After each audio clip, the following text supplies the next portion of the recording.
What is going on, everyone? My name's Boit, and I'm back with some more Age of Mythology. The Titans action spawning in the blue color in the Gaia god.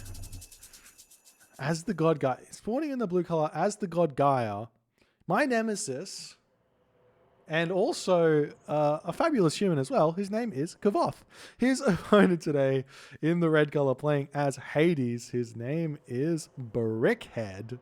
The map is Midgard, and yes, Brickhead really needs no introduction. He's been around since certain Age of Mythology players, certain top Age of Mythology players were in diapers. Looking at no one in particular, but maybe someone in particular, maybe just like a random Odin player from Greece.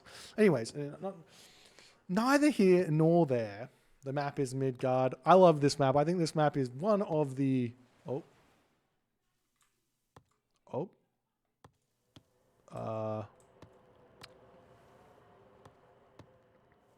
I mean, this is not really bugged. He can actually click on this tree and be fine, but there he goes. Not the longest amount of idle time there, but hilarious nonetheless.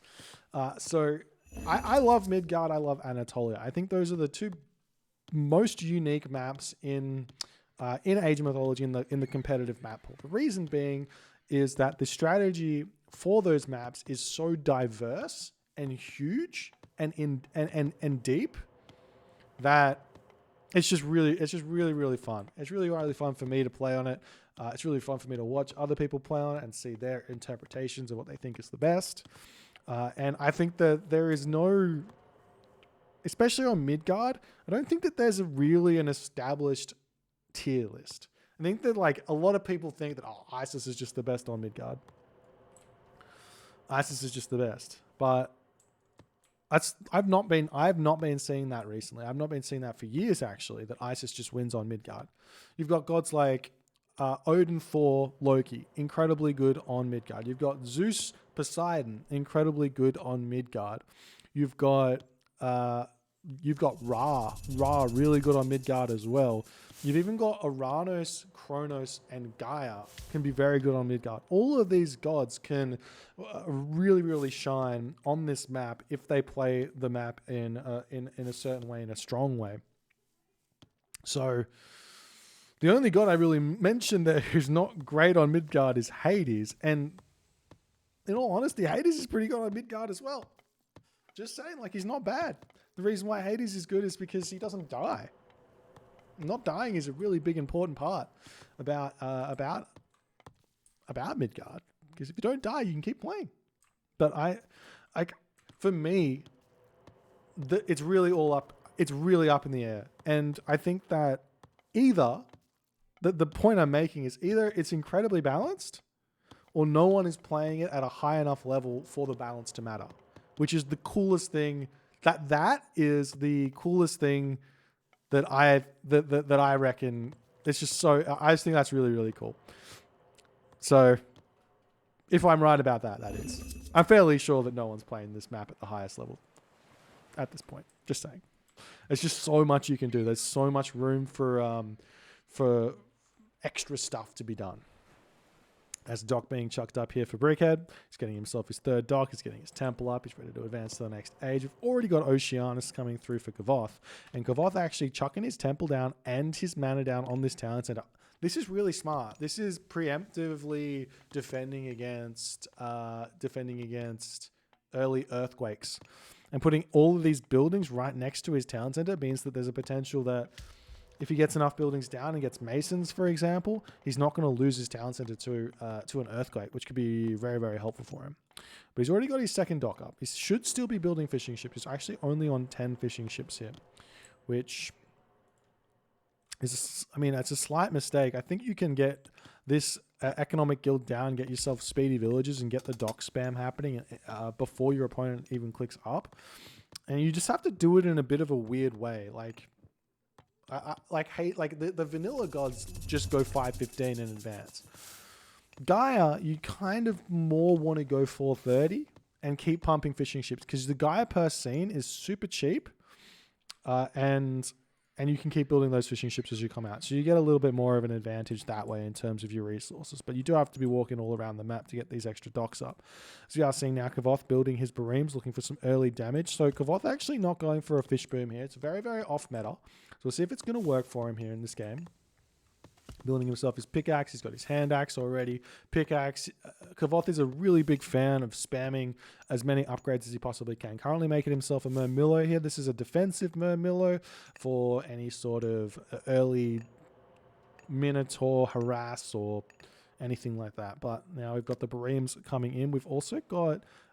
we went Oceanus, right? So we've actually got this Caladria in, which is a really, really key unit for this water fight, because what you can do is you can happily take damage underneath Dockfire, retreat back, heal back up in a very short amount of time. The Caladria heals at 15 HP per second, which is huge. It's one of the fastest healers in the game.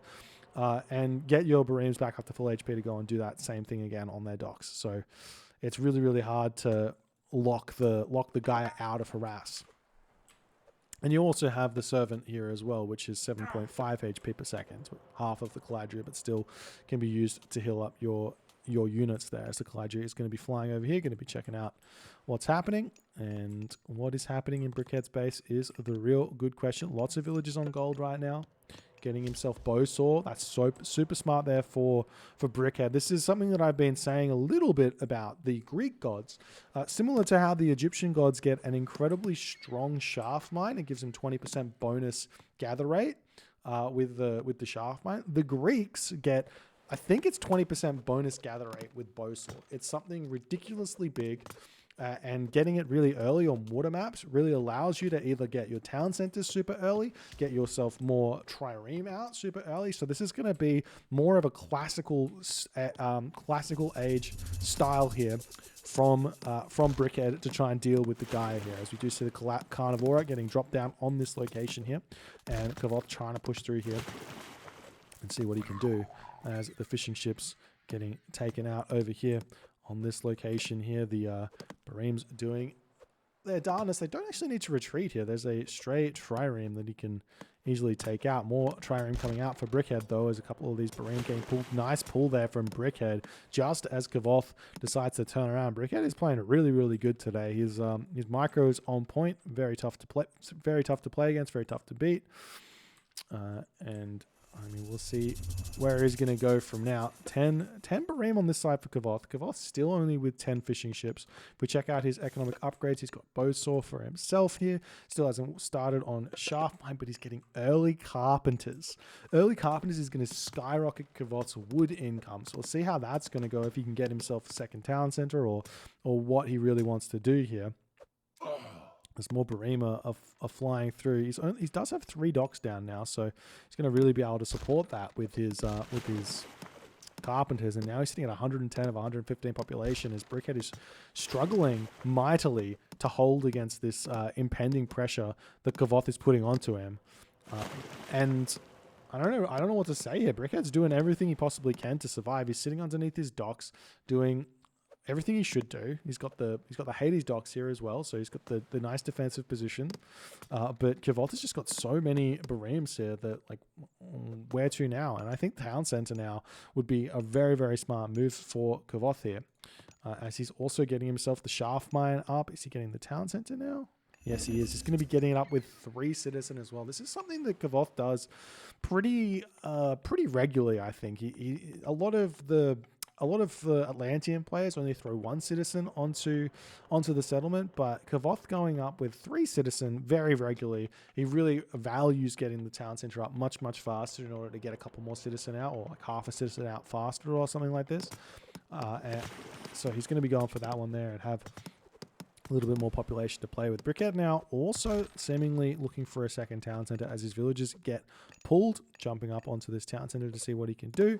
The trireme getting pulled back here, and more are getting produced. So Brickhead doing a nice job to stay in it economically, or I guess technically teching. What do you call getting a town center? It's economically, staying in it economically here. He's only really behind by Carpenters, and that's just because Gaia's got access to that, and we're probably going to be seeing the quarry coming through fairly shortly. And there is a Carnivora getting dropped down over here. Restoration getting dropped down by Brickhead as well, as he wants to hold on to this location as best as he possibly can. And Kvoth gets his town center up, going to be moving forward with his citizen. This carnivore will get taken down fairly quickly here by the Ajax, but it does delay the town center just a little bit here. Not the biggest of deals, but definitely a good usage there from Kvoth to delay the town center just a touch. So now we see the triremes moving in here, seeing what they can do. Taking this fight pretty badly though, as the Kvoth Bareems are pretty brutal. And there's the quarry coming in. It's currently 10 minutes and 22 seconds into the game. At about 10 minutes 35 seconds or 40 seconds, Kvoth is going to have full economic upgrades for his position in this game. The only one he doesn't have here that he might want is Salt Amphora, and he doesn't have access to that until he's in the heroic age. So that's scary. That's scary how big Kvoth's economy is going to be right now. And while this is happening, throwing up this settlement, one thing I'd like to see from Kvoth right now is a cheeky barracks down over here or something like this to throw the Gaia Lush onto this town center and cause some serious problems for him. Meanwhile, Bareem over here getting some cheeky raids in, but they don't actually manage to pick off a fishing ship. 15 HP remaining on this one as it's going to retreat back to the docks. And really what Kvoth could try and do now is start thinking about transitioning into farms. Doesn't really need fish. Fish are good. Doesn't really need that many of him, but he does need more food income. He's getting signal fires, watchtowers as well, just spending all those resources on every single technology, keeping his resources incredibly, I was going to say incredibly low, but it's not really that low. And Brickhead here, he's got some idle villages in his base, just finishing up with his home gold mine. Brickhead finishes his town center. So too has Kvoth got his third town center. Counter barracks, military barracks coming down. I actually don't think that it would be a bad idea for Kvoth to grab this town center either, just as a random idea. So you can see how important that signal fires was. You can just see how little line of sight Kvoth had into how much line of sight he's got. He's now moving in with his Bareems looking for some raids on this location. The Trireme fighting back nicely here. There's 9 Bareem and 4 Trireme there, but Kvoth doesn't feel comfortable taking that fight. Going to be moving back here, trying to pick off one of these fishing ships. He does get one of those, and Aphrodite is going to be coming in for Brickhead at this point. Let's look at Kvoth's resources. He's got a few. Let's just say he's got a few resources in the bank right now. 140 of 145 population. He will be dropping himself a military barracks on this settlement. Like I said, he should. Spreading that Gaia Lush, making things very, very awkward for his opponent to deal with. And we're going to see some archery ranges getting thrown down here for Brickhead as well as the game's going to continue. Brickhead's dock on this front getting taken down by a handful of those Murmillo. A bit strange, but the archery range is kind of just being a bit funky there. There's now Brickhead moving over here, going to try and take down these Triremes as best as he possibly can. But I think he's just ignoring them at this point, trying to hit the food as best as he can. But I think Brickhead is going to be able to go Mythic Age here. The problem is, and this is one of the things that I haven't really touched on too much about what makes Gaia so good, it is that normally against Atlantean, the power spikes for Greek are in the Mythic Age. You get yourself Heliopoli, you get yourself Colossus. These units which Atlantean can't really deal with. But Gaia gets access to Rhea. So at least one of those Colossus is going to be yours. And some of those Heliopoli is going to steal away from you, or she's going to steal away from you. So stuff is a little bit sad where that's concerned. So we are seeing the town center getting grabbed by Kvoth as well here. This location, look at all the Gaia Lush being spread, just spamming buildings down. Like, if I look at this and I see this many resources in the bank, just imagine how many buildings could have been spread on this map and how much Gaia Lush could be spread here. This is 20 buildings. 20 buildings could be on the map right now had Kvoth taken some of these citizens off resources and just put them all over the map. And that's something that's super disgusting to think about. 14 minutes into the game. So we see a Minotaur getting taken down over here. Chiron on the back, trying to prevent Kvoth from taking this town center, and he does manage to do so nicely here, it would seem. But Artemis on the way now for Brickhead. So, Bit of a raid coming in by Kvoth. He's got himself the behemoths looking after taking down this town center. We've got Achilles queued up, but I don't know if it'll come out in time as the behemoth is now onto this town center. Another one moving in. Double palace here on this position as well, as Kvoth can just start spamming these palace just at will here. If he had a little bit more food, he'd be able to make some hero citizen and put these up even faster. As where will Brickhead be dropping this earthquake? I think he might have to drop it on this front here, as the hero arc is getting converted. Did he not? Does he not have? He doesn't have trader. He must have traded something else here. As the Chimera gets taken down, the town center falling there.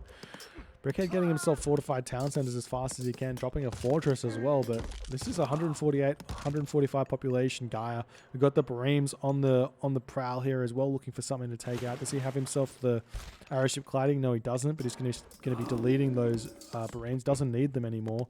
As the settlement getting taken down, these archers is going to take a very long time to kill this military barracks, unfortunately, as the behemoth wandering over here to try and take the fortress down as well. And let's see what's going to happen there, as we do see that earthquake is dropped down, taking down both of those palace. A little bit frustrating for Kvoth. He's going to have to start up that spam all over again of buildings, and he will have to retreat back. Brickhead's got a little bit of time here to get this town center back, but he's got no resources in the bank. No resources at all, as Kvoth is just boomed to infinity and beyond here, it might seem, as he's able to click up Hecate. 16 minutes, 23 seconds into the game. Full army here. Ridiculous economy. No resources remaining in the bank, though, as the Chiron looking for some raids, but six very, very angry citizen chasing down the Chiron, shanking him as best as they possibly can. 8 damage per second, and the Chiron, just like in the campaign, is not to be seen for quite some time until we go to Mount Olympus or something and say good day to him. And we've got some Toxotes looking to hit some raids over here. Might be able to attack this gold mine. There's so many citizen on this gold mine. He's got 10 citizen here. And this gold is going down fast here, as Kvoth's economy is just absolutely ginormous. Now that Heliopoli is out, I don't know exactly how long until the trader is going to be back again to steal this one. But another Chimera is here. We do have a handful of Arcus. And Kvoth's got himself 30 favor in the bank, as the Chimera is just going to say, well, time to go elsewhere. Oh, there's the trader, and the Chimera is now Kvoth's. One of the big ticket units here that helps Hades back into the game, getting stolen there. But the Toxotes have found these villages now. Going to be taking them down very, very quickly. 475 gold in the bank, though. No, 452 gold in the bank for Kvoth. Brickhead's got a handful of gold in his own bank here, as the Chiron is back here, ready to start targeting these guys down. But as soon as Kvoth hits the mythic age here, he's going to be able to drop that Tartarian gate on the fortress and take the win here. Kvoth with a very, very strong display of economic play.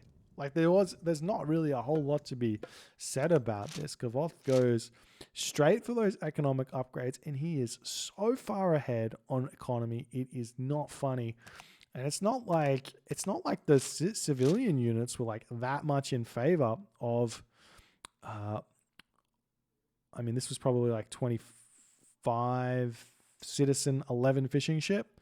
So if he's 25 citizen, 11 fishing ship at this point, let's just think about that. 25 citizen times 3, you're looking at 50, 75, and I guess we're only at 60 villages here, so Brickhead just needs to get that little bit more out to be able to keep up with the economy. But even then, it's just such a big economic difference that it's just not a whole lot he can do.